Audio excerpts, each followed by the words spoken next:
The lawyer for an Iranian-British woman says she has been sentenced to 1 year in prison for trying to attend a men's volleyball match. The 25-year-old has been held in solitary confinement since June when she was detained. John Northcott is here with more details for us. So, John, what exactly has this woman been found guilty of? Yeah, Andrew, this has been a high-profile case from the very beginning, and it has, with this sentencing, just gotten a lot more high-profile in terms of, here she is. She is a British Iranian citizen. She has led her life back and forth between her two countries. She went, along with a number of other women, to a volleyball game in Iran. She went making the point that women should be allowed to attend these games. She was later arrested and put in jail in June. Now, she's been in jail ever since then, half of that time in solitary confinement. She is making the point that why should women not be allowed to go to these games? And now the government, in an hour-and-a-half-long trial, have sentenced her to a year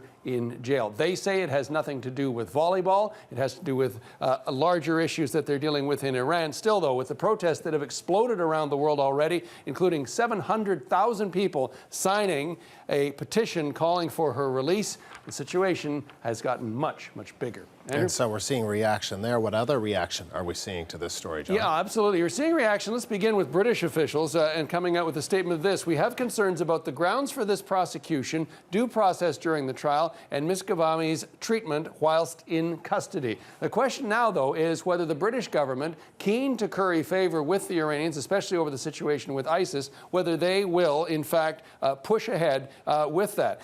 The other aspect to this is coming from Amnesty International, who have stood by her virtually from the beginning. Iran's jailing of Ghoncheh Ghavami for volleyball protest is appalling, going on to say it's an outrage that a young woman is being locked up simply for peacefully having her say about how women are discriminated against in Iran. She has become essentially a silent spokesperson for the situation. Now governments are involved. We'll see what happens. Andrew? All right, John, thanks. Okay.